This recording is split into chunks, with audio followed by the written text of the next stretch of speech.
Yesterday, somebody asked how to find happiness. Happiness is not ready made. Happiness is something that comes from your own actions. What you give is what you get back. What you sow is what you reap. Happiness is not ready made. If you desire to be happy, first you have to spread happiness around you. You cannot expect happiness by hurting everyone around you. That way, happiness cannot be experienced. By hurting someone, you can't be happy. If you cannot spread happiness, at least do not hurt anyone. A troubled person is always hurting others and ironically expecting happiness in return. That is not possible. To experience happiness, first you have to spread happiness. The happiness of your life depends upon the quality of your thoughts. And these thoughts shape your life. You become what you think. When the mind is pure, joy follows like a shadow that never leaves. And such a joyous person has the ability to spread happiness, to bring a certain state of consciousness, certain joy in the life of those with whom he connects. Such a joyous person creates a wonderful, beautiful, and ever expanding circle of joy. There is always abundance of joy in the heart of the Divine Master. Some call him a saint, some may call him a mystic, some may call him a yogi, and some may call him a Buddha. But no matter what he is called, as the one thing that remains common in all of them is the divine ocean of eternal peace, overflowing love and joy.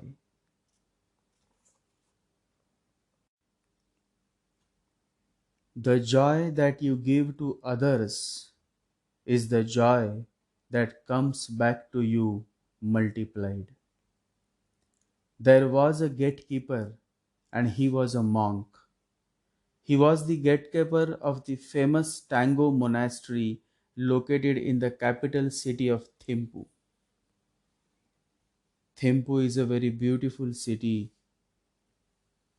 the capital of Bhutan.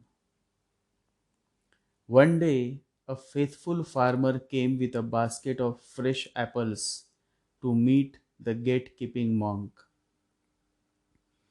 The monk was standing at the gate as he was a sincere gatekeeper. The farmer offered the basket of apples to the monk and said, "These apples are the finest apples of my farm, and I want to give these apples as a gift." The monk accepted the gift and said, "I will immediately hand over your gracious gift to the master. Right now, the master is in his abode." The farmer said, "Wait, I have actually brought these fresh apples for you.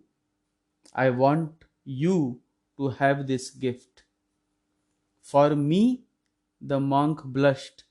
He was such a simple man that he could not imagine that he deserved such a lovely gift of fresh apples. But the farmer insisted.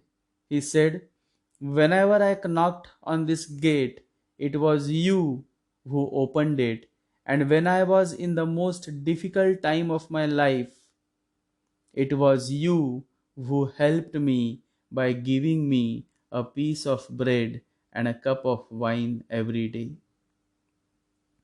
How can I forget your generous heart now that I have a good harvest of such lovely apples? I want you to have the very first bite of this juicy fresh apples of my farm. Please accept it as a gift, as a token of my love, my gratitude towards you." The monk could see tears of gratitude in the eyes of the farmer. How could he deny such a graceful heart? There was no chance of denial. So he gave a warm hug to the farmer, kissed him on his forehead, and accepted his gift of apples. The apples were truly special. They were large, bright red, and looked beautiful. They had a fine fragrance. Any apple lover would fall for their beauty. But the monk thought whatever he has learned was because of the gracious blessings of his benevolent master. And so, how on earth could he ever think of having those beautiful apples all for himself? That was not possible. So he immediately went to his master and offered all the apples to him. The master took the apples, smiled, and said, "In our monastery there is a very old monk who is not keeping well these days. Please call him so that I can hand over these apples to him. Who knows, these beautiful fresh apples may bring some joy to his life." And so all the fresh apples were passed on to that old monk. The old monk accepted the fresh apples, thanked the generous master who was always so kind, so caring, so loving towards those who would come to him. Delighted with the gift that he had just received from his divine master, the old monk went back to his abode. But before he could take the first bite of the apple, the face of Ikasu appeared before his eyes. Ikasu was the chief cook of the monastery, and the old monk said to himself, "Ikasu, the cook, has looked after me for so long, always feeding me only the best meals. I am sure he will enjoy these fresh apples. Let me give these beautiful creations of nature to Ikasu." And so the old monk gave all the fresh apples to Ikasu the cook. Ikasu was truly touched with this generous gift from the benevolent old monk. He took all the apples to his kitchen, and just when he was about to cut the very first apple, he remembered the chief priest. The chief priest was a very holy person. Moreover, he had once mentioned about his love for apples. He liked apples a lot, and Ikasu thought that it would not be fair to have these beautiful large apples for himself. So he went to meet the holy chief priest and gave him the basket of apples. The chief priest thanked the cook and accepted the gift with grace. When the chief priest was about to taste the apple, he thought it would be better to use these apples to inspire the young boy who was always asking him about the miracle of God. So he waited for the young boy, and when the boy came, he showed him the beautiful large apples and said, "Look how beautiful these apples are. You ask me every day about God and His miracles. Now tell me, what could be more miraculous than these beautiful large apples? The soil, the water, the weather, the rains, all of these are the tools of God through which He gives birth to such magnificent creations. I wanted to show you the work of God through His smallest details of creation. The young boy was truly touched by the insightful words of the holy priest. The apples were very beautiful and large. The chief priest said, "Now all these apples are for you. Take this as a gift, as a reminder of the wonderful creations of the Almighty God." The young boy received the apples, his heart filled with the glory of the Lord, for he had never seen such beautiful apples. But as he collected the apples, the young boy remembered the first time he came to the monastery, and of the person who had opened the gates for him. It was that gesture which had allowed him to be among the community of people who knew how to value the wonders of life. And so, just before nightfall, he took the apples to the monk, the gatekeeper, who was standing and guarding the gates of the monastery. The boy offered the apples to the monk and said, "Sir, please take these beautiful fresh apples as a gift from me. Because you allowed me to enter the premises of this magnificent holy monastery, I was able to meet the master and the chief priest who have enriched my thoughts with great values that I would never forget in my life. I am thankful to you for letting me in, and this is just a small token of love, of my gratitude towards you. Please accept this gift." The monk took the apples and realized that these were the same apples that the farmer had gifted him. His eyes became wet. Somehow he could not control his feelings and he started crying. He could sense the miracle of God, the divine ways of God, but the boy could not understand. So he asked, "What happened?" And the monk said, "Come here, you little boy, give me a hug." When the heart is filled with gratitude and love, a beautiful circle of joy is created. You see, this is how the grace of God works. This is how actions are rewarded.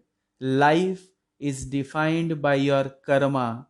When you do good, good comes back to you. It is as simple as that. When you tend to be less selfish and more grateful, joy is going to come back in your life. Happiness is going to blossom and peace is going to stay in your life. The gift that the monk handed over to his master finally came back to him with a gracious thank you from the young boy. The farmer had gifted the fresh apples with love, and this time the same gift of apples came to him with more grace, more love than he had ever imagined. The joy that you give to others is the joy that comes back to you multiplied. Real joy comes from knowing deep inside that if we love unconditionally and give without expectation, then all that comes back is a true gift. And such a gift is worth having. Such a gift is the blessing of the Almighty, of the Divine Master. What a wonderful circle of joy this story illustrates. Every person in this story wants to do something good, something gracious for the other person in their life. How beautiful and touching this is, and that is how we see a circle of joy evolving, because when each one of them handed over the gift of apples to the other person, a certain joy, a certain happiness was felt in their heart. The gatekeeper monk, the master, the old monk, the cook, the holy priest, the young boy, they all simply felt happy every time they cared for the other person in their life. And this is how you too can experience happiness by loving and caring for that other person in your life. Doing good to others is not a duty, it is a joy, for it increases your own health and happiness. Love grows, joy multiplies, and happiness blossoms when you spread happiness through your caring and loving nature. The more you spread love and happiness, the more you receive in return. You are born to spread happiness and not claim happiness. Happiness is not a birthright, it is a totally dependent on your own actions. Happiness is not ready made. What you do for others comes back to you in multiplied form. Whether you are doing good or bad, from behind the curtains or in the open, your actions are recorded in the cosmic consciousness. And sooner or later, they are going to come back to you multiplied. So it is always wise to do as much good as you can for others, because finally it is the good that every individual in this world desires. Every action has a reaction. That is the law of this universe. That is the way karma is defined, and it is this karma of yours that eventually becomes the foundation of your destiny. You are defined by your karma. Doing good to others will bring happiness to your life. Doing bad to others will bring miseries in your life. Choose wisely, because what you choose is what you become.